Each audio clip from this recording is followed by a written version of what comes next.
2006 সালে 28 অক্টোবর যে ঘটনা ঘটছে, আর 2024-এর 5ই আগস্টে যে ঘটনা ঘটলো, আমি বিশ্বাস করি অতীতের এই সমস্ত রক্তদানগুলা তাদের সেই ত্যাগ এবং কুরবানির বিনিময়ে, সম্মানের বিনিময়ে, এবং আল্লাহ তাআলা এই 2024 সালের 5ই আগস্টের যে পরিবর্তন, আল্লাহ তাআলা সেটা পরিবর্তন করার তৌফিক দান করেছেন, যার ফলে জালেম পালাতে বাধ্য হয়েছে। ইনশাআল্লাহ আগামী দিনে এরকম জুলুম যদি কেউ করতে চায়, তাহলে তাদেরকে একই পরিণত বরণ করতে হবে।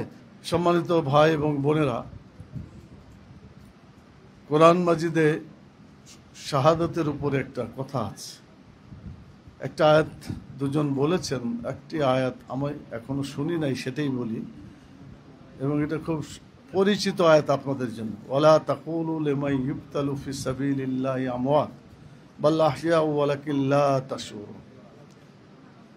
আল্লাহর পথে যারা শহীদ হয় তোমরা তাদেরকে মৃত বলো না, তারা জীবিত, কিন্তু তোমরা তা বুঝো না। পৃথিবীর মধ্যে সবচেয়ে সৌভাগ্যবান ব্যক্তি হচ্ছে শহীদরা। হাদিসে আছে এই শহীদরাই পৃথিবীতে আবার ফিরে আসার জন্য আল্লাহর কাছে দরখাস্ত করবেন। মুহাম্মদুর রাসূলুল্লাহ সাল্লাল্লাহু আলাইহি সাল্লাম বলেছেন, আমার ইচ্ছা হয় আমি একবার শহীদ হই, আবার জীবিত হই, আবার শহীদ হই, আবার জীবিত হই, আবার শহীদ হই। তিনি 3বার শহীদ হওয়ার জন্য ইচ্ছা প্রকাশ করেছিলেন। মিশকাত শরীফের আরেকটি হাদিসে আছে, আল্লাহ তাআলা জান্নাতবাসীদেরকে বলবে তোমরা চাও। জান্নাতবাসীরা বলবে যে আল্লাহ আমাদের চাওয়ার আর কিছু নাই, যা দরকার ছিল সব পূরণ হয়ে গেছে, চাওয়ার মতো কিছুই নাই। আল্লাহ তাআলা তারপরও বলবেন কিছু চাও তোমরা। বারবার আল্লাহ তাআলা তাদেরকে বলার কারণে যারা শহীদ তারা বলবে যে আল্লাহ তুমি আমাদেরকে আরেকবার দুনিয়াতে পাঠাও, তোমার দিনের জন্য আবার আমরা শহীদ হয়ে আবার ফিরে আসতে চাই। এটা একবার নয়, 10 বার তারা আল্লাহর কাছে দরখাস্ত করবেন। তো শাহাদাতের মর্যাদা এত বেশি, আমরা যারা কোরআন হাদিস পড়েছি বা জানি, এবং আপনারা যারা জানেন বা পড়বেন তারা দেখবেন সবাই তখন চেষ্টা করবে যে আল্লাহ তোমার দিনকে বিজয়ী করার জন্য যাতে আমরা জীবন দিতে পারি, এরকম মৃত্যু তুমি আমাদেরকে দান করো। আরেকটি হাদিসে উল্লেখ আছে, সেখানে বলা হয়েছে যে কেউ যদি তার মনের মধ্যে শহীদ হওয়ার আকাঙ্ক্ষা রাখে যে আল্লাহ তোমার দিনের জন্য আমি শহীদ হব, কিন্তু দেখা গেল প্র্যাকটিক্যালি তিনি শহীদ হওয়ার কোনো জায়গায় পৌঁছতে পারেন নাই, অসুস্থ হয়ে বিছানায় পড়ে গেল এবং শেষ পর্যন্ত মৃত, সেখানেই তিনি মারা গেলেন। রাসূল সাল্লাল্লাহু আলাইহি সাল্লাম বলছেন যে এই ব্যক্তির ব্যাপারে তার ভাষা হল, এই রাসূলুল্লাহ সাল্লাল্লাহু আলাইহি সাল্লামের ভাষা যেটা ছিল, ফালিয়ুবাল্লিগু শাহাদা ওয়ালাউ মাতা আলা ফিরাশিহি আও কামা ক্বালা রাসূলুল্লাহ সাল্লাল্লাহু আলাইহি ওয়াসাল্লাম। ওই লোক যাকে আল্লাহ তাআলা শহীদ করার জন্য, তিনি শহীদ হওয়ার জন্য আল্লাহর কাছে দরখাস্ত করেছিলেন, কিন্তু ফিজিক্যালি শহীদ হতে পারেন নাই, বিছানায় পড়ে মারা গেছে। আল্লাহ রসুল বলছেন যে আল্লাহ তাআলা ওই ব্যক্তিকে শাহাদাতের মর্যাদায় পৌঁছিয়ে দিবেন, যদিও তিনি বিছানায় মারা যায় অসুস্থ হয়ে। আল্লাহ তাআলা এই ধরনের মর্যাদা শহীদদেরকে দেবেন, যার কারণে গোটা দুনিয়ায় ইসলামকে কায়েম করার জন্য সংগ্রাম চলছে এবং চলবে ইনশাআল্লাহ। বাংলাদেশে এই শাহাদাতের চেতনা নিয়ে অনেক ঘটনা অতীতে ঘটেছে। 2006 সালের 28 অক্টোবর এটা ছিল তার অন্যতম একটা উদাহরণ। সম্মানিত ভাই এবং বোনেরা, হযরত ইব্রাহিম আলাইহিস সালাম তিনি জীবন দিয়েছিলেন আল্লাহর দিনকে বিজয়ী করার জন্য, অনেক পরিশ্রম করেছেন এবং অনেক পরীক্ষার সম্মুখীন হয়েছেন। তার ছেলেকে জবাই করার জন্য আল্লাহ একটা পরীক্ষা করেছিলেন।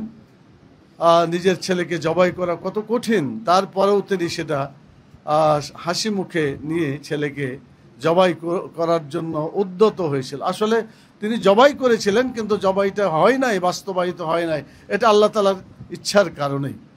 তো এরপরে তিনি যখন এটাকে দিলেন, শহীদ করে দিলেন, তো এই ঘটনার মধ্যখানে যে ঘটনাটা হাদিসে পাওয়া যায়, শয়তান এই ইসমাইল আলাইহিস সালামের মায়ের কাছে গিয়ে বলছে তোমার ছেলেকে কোথায় নিয়ে যাচ্ছে জানো? তো বলছে কেন, পিতা তার সন্তানকে নিয়ে যেতেই পারে যেদিকে হোক। বলে না, তাকে কুরবানি করার জন্য, তাকে মেরে ফেলার জন্য নিয়ে যাচ্ছেন। তো তিনি জবাব দিয়েছিলেন, আল্লাহ তাআলা কোনো মহিলার সন্তানকে কবুল করেন নাই, আমার সন্তানকে কবুল করেছেন শাহাদাতের জন্য। আমি আল্লাহ তাআলার সবচেয়ে বেশি শুকরিয়া আদায় করছি যে আমার ছেলেকে আল্লাহ তাআলা শহীদ হিসেবে কবুল করবেন। এই বলে শয়তানকে পাথর মেরেছিল, যার ঘটনা হাজী সাহেবরা এখনও শয়তানকে পাথর মারার স্মৃতিচারণ করে আসেন। দ্বিতীয় হজরত ইব্রাহিম আলাইহিস সালাম তো বললামই। হজরত ইসমাইল আলাইহিস সালামের জবাব ছিল যে ইয়া আবাতি ফাল মা তুমারু সাতাজিদুনি ইনশাআল্লাহু মিনাস সাবিরিন। পিতা যখন বলল যে আমি স্বপ্নে দেখেছি তোমাকে জবাই করব, তখন তার সন্তান ইসমাইল আলাইহিস সালাম বললেন যে হে আমার পিতা, আপনি আমাকে জবাই করুন, আপনাকে যে অর্ডার দেওয়া হয়েছে সেটাকে সম্পন্ন করুন, আমি সবর করব, আমি আল্লাহর পথে আমি ধৈর্য ধারণ করব। এখানে দেখা গেল বাপ যেমন, মা যেমন, সন্তান তেমন, তিনজনেই আল্লাহর দ্বীনের জন্য সকল কুরবানি করতে প্রস্তুত হয়েছিলেন। আমি বিশ্বাস করি বাংলাদেশে আবার ওই হজরত ইব্রাহিম আলাইহিস সালামের মতো পিতা দরকার। বাংলাদেশের সকল পিতাকে হজরত ইব্রাহিম আলাইহিস সালামের মতো পিতার মতো হতে হবে দ্বীনকে বিজয়ী করার জন্য। হজরত ইসমাইল আলাইহিস সালামের মতো সন্তানদেরকে আবার নিজের জীবন বিলিয়ে দেওয়ার জন্য এভাবে প্রস্তুত হয়ে যেতে হবে। যদি আজকের যুব সমাজ, আজকের ছাত্র সমাজ, তারা যদি নিজেকে হজরত ইসমাইল আলাইহিস সালামের মতো করতে পারেন, আল্লাহর দ্বীন বিজয়ী হবে, এতে কোনোই সন্দেহ নাই। এবং হজরত বিবি হাজেরার মতো মা হতে হবে আজকের মাদেরকে, যারা তার সন্তানদেরকে আল্লাহর পথে শহীদ হওয়ার জন্য পাঠিয়ে দিতে পারবেন, হাসি মুখে তাদেরকে বিদায় দিতে পারবেন। এরকম বাপ, এরকম মা, এরকম সন্তান যদি বাংলাদেশে তৈরি হয়, ইনশাআল্লাহ দেশে কোনো ধরনের অন্যায় কাজ আর থাকবে না, জালেম জুলুম আর বাংলাদেশে থাকবে না। এখানে শুধুমাত্র আল্লাহ তাআলার দ্বীন বিজয়ী হবে এবং আল্লাহ তাআলার দেওয়া যে নিয়ামত, যে শান্তি, সেটাই এই বাংলাদেশ সহ সারা দুনিয়ায় প্রতিষ্ঠিত হবে ইনশাআল্লাহ। রাসূল সাল্লাল্লাহু আলাইহি সাল্লামের একটা হাদিস, আফজালুল জিহাদ কালিমাতু হাক্কিন ইনদা সুলতানিন জাহিরিন। সবচাইতে বড় জিহাদ হচ্ছে যে জালেম সরকারকে তার বিরুদ্ধে সত্য কথা বলাটা সবচাইতে বড় জিহাদ। এই জিহাদ শুরু হয়েছিল একেবারে শুরু থেকেই, আজ পর্যন্ত তার ইতিহাসগুলো বারবার রিপিট হচ্ছে। আমি মনে করি 2006 সালের যে 28শে অক্টোবর, এটাও সেই ইতিহাসেরই একটা পুনরাবৃত্তি। সেদিন যারা এই ঘটনার সাথে সম্পৃক্ত ছিলেন, যদিও সেই স্টেজে থাকার আমার সুযোগ হয়েছিল, কিন্তু ময়দান যেখানে মূল ঘটনা, সেখানে দেখলাম যে অনেকের লাশ চলে আসছে। আমি স্টেজেই ছিলাম। আমাকে একটা জিনিস খুব অভিভূত করলো, বোমা হচ্ছে, গুলি হচ্ছে, বৃষ্টির মতো বিভিন্ন দিক থেকে তাদের আঘাতগুলা চলে আসছে। কিন্তু আমাদের মাওলানা মতিউর রহমান নিজামী রাহিমাহুল্লাহ, যিনি বাংলাদেশ জামাত ইসলামী তখন আমির ছিলেন, তিনি মনে হলো একেবারে পাহাড়ের মতো স্থির থেকে অবিচলভাবে তিনি বক্তব্য দিয়ে যাচ্ছেন। ইতিহাসের সবচাইতে শ্রেষ্ঠ বক্তৃতা আমি সেদিনকে দেখেছি মাওলানা মতিউর রহমান নিজামী রাহিমাহুল্লাহর মুখ থেকে। আমি দোয়া করি আল্লাহ তাআলা ওই সমস্ত শহীদদেরকে কবুল করুন এবং জান্নাতের মেহমানখানায় তাদেরকে আল্লাহ তাআলা থাকার তৌফিক দান করুন। এবং আমরা যারা এখনো বেঁচে আছি, তাই সেই চেতনাকে নিয়ে আবার বাংলাদেশে দ্বীন কায়েমের মাধ্যমে আমরা ইনশাআল্লাহ এগিয়ে যাব এবং আমাদের জীবন আল্লাহ তাআলা যদি আমাদেরকে কবুল করেন, আমাদের নিয়ত আছে সে শহীদ হওয়ার জন্য। শহীদ হওয়ার নিয়ত আমাদের সকলেই করা উচিত। এই জন্য যদি আল্লাহ শহীদ হিসেবে কবুল করেন আলহামদুলিল্লাহ, শহীদ হিসেবে যদি কবুল নাও হয়, নিয়তের কারণে আমরা সকলেই শাহাদাতের মর্যাদা লাভ করতে পারবো। এই জন্য আল্লাহর কাছে দোয়া করি, আল্লাহ তাআলা তুমি আমাদের সবাইকে শাহাদাতের মর্যাদা দান করুন। সম্মানিত ভাই এবং বোনেরা, আরেকটি কথা বলতে চাই, 2006 সালে 28 অক্টোবর যে ঘটনা ঘটছে, আর 2024-এর 5ই আগস্টে যে ঘটনা ঘটলো, আমি বিশ্বাস করি অতীতের এই সমস্ত রক্তদানগুলা, তাদের সেই ত্যাগ এবং কুরবানির বিনিময়ে লক্ষ লক্ষ ছাত্র জনতা, পুরুষ মহিলা, শিক্ষক, শ্রমিক, তারা জীবন দিয়ে যে 5ই আগস্টের যে বিপ্লব সাধিত করলো, আমি বিশ্বাস করি ওই অতীতের রক্তের মর্যাদার বিনিময়ে, সম্মানের বিনিময়ে এবং আল্লাহ তাআলা তাদের ত্যাগের কারণে এই 2024 সালের 5ই আগস্টের যে পরিবর্তন, আল্লাহ তাআলা সেটা পরিবর্তন করার তৌফিক দান করেছেন, যার ফলে জালেম পালাতে বাধ্য হয়েছে। ইনশাআল্লাহ আগামী দিনে এরকম জুলুম যদি কেউ করতে চায় তাহলে তাদেরকে একই পরিণত বরণ করতে হবে। অনেকেই এখনই বিভিন্ন ধরনের আস্ফালন করছে, জামাত ইসলামীকে নিষিদ্ধ করতে হবে, অমুককে এটা করতে হবে, ইত্যাদি ইত্যাদি বিভিন্ন ধরনের কথাবার্তা বলছে। আমরা বলতে চাই জামাত ইসলামী বাংলাদেশ জামাত ইসলামী এবং ইসলামী ছাত্র শিবির ভয়ভীতির কোনো সংগঠন এটা নয়, বরং জামাত ইসলামী ইসলামী ছাত্র শিবির যারা বলে ভয় কি জিনিস তাদের মধ্যে নাই এবং থাকবে না ইনশাআল্লাহ। আমরা আগামী দিনে এই দেশে কোরআন এবং সুন্নাহ অনুযায়ী যাতে গড়ে তুলতে পারে সেই আন্দোলন আমাদের করতে হবে। আগামীতে যে নির্বাচন আছে, প্রধান উপদেষ্টাকে বলতে চাই আমাদের যে 5 দফা দাবি, প্রপোর্শনেট মানে আরপিও এবং পরবর্তী তার আগে যেটা ছিল পিআর, প্রপোর্শনেটি যেটা রিপ্রেজেন্টেশন, এই পিআর যেটা হয়েছে এটা দুটা কারণে খুব দরকার। একটা হলো টাকা পয়সা দিয়ে যে ধরনের ইলেকশন করা হয় এবং মারামারি করে ইলেকশন হয়, যদি প্রপোর্শনেট রিপ্রেজেন্টেশন এই পিআর যদি চালু হয় তাহলে এই ধরনের কোনো টাকা পয়সা এবং গুন্ডামি এই সেসব ইলেকশনে করার কোনো সুযোগ থাকবে না। ইলেকশন সুন্দরভাবে পরিচালিত হবে বলে আমরা বিশ্বাস করি।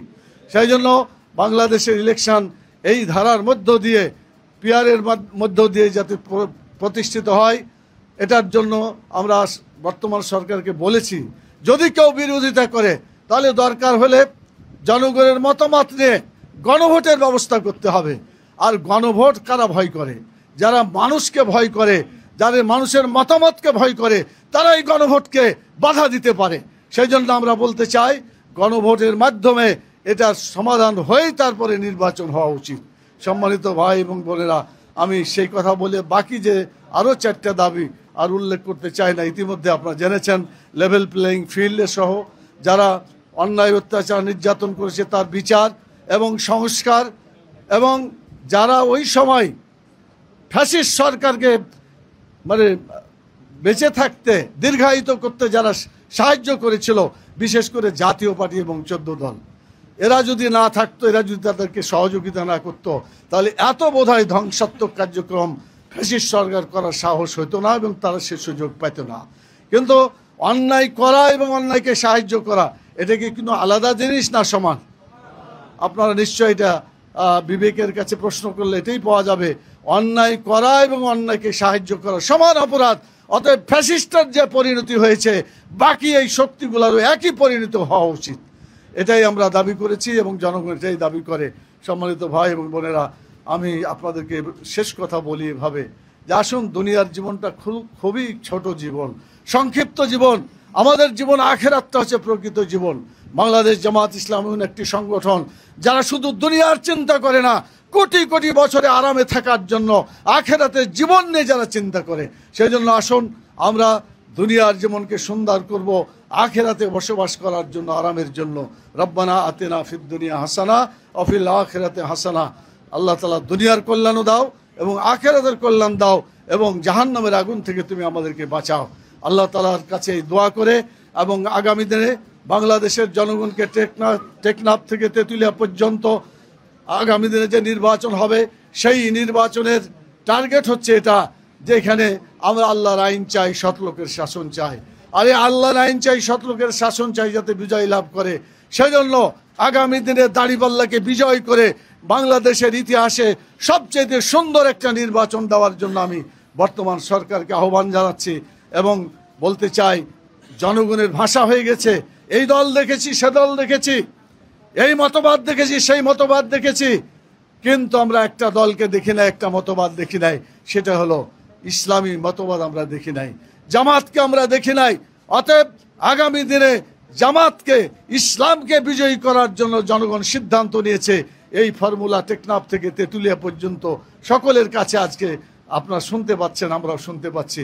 আল্লাহ তাআলা জনগণের এই চেতনাকে কার্যকরী করে আগামী দিনে জামাত ইসলামীর এই নির্বাচনী বিজয় তরুণী যাতে পার হতে পারে, ডাকসু, জাকসু, চাকসু এবং রাকসুর মতো আল্লাহ তাআলা যেন ল্যান্ডস্লাইড ভিক্টরি একজন বলল যে ভূমিধস নয়, পাহাড় ধসের মতো বিজয় হয়ে গেছে। আল্লাহ তাআলা এইরকম বিজয় আগামী দিনে কোরআন সুন্নাহকে বিজয়ী করার যে আমাদের টার্গেট, সেটাকে আল্লাহ তাআলা যেন বিজয় দান করেন। আমাদের সবাইকে সেভাবে কাজ করার আহ্বান জানিয়ে এবং আল্লাহর কাছে দোয়া করার জন্য আহ্বান জানিয়ে আমি আমার কথা এখানে শেষ করছি। আল্লাহ তাআলা শেষ পর্যন্ত যাতে আমাদেরকে দুনিয়া এবং আখিরাতের কল্যাণের মাধ্যমে দুনিয়া থেকে বিদায় হওয়ার তৌফিক আল্লাহ তাআলা দান করেন। কথা বলে ঢাকা মহানগরী দক্ষিণকে এরকম সুন্দর একটা আয়োজন করার জন্য ধন্যবাদ জানিয়ে আমি আমার কথা এখানে শেষ করছি। ওমা তৌফিক ইল্লা বিল্লাহ, সুবহানাকা আল্লাহুম্মা ওয়া বিহামদিকা, আশহাদু আল্লা ইলাহা ইল্লা আনতা, আস্তাগফিরুকা ওয়া আতুবু ইলাইকা। আসসালামু আলাইকুম ওয়া রাহমাতুল্লাহি ওয়া বারাকাতুহু।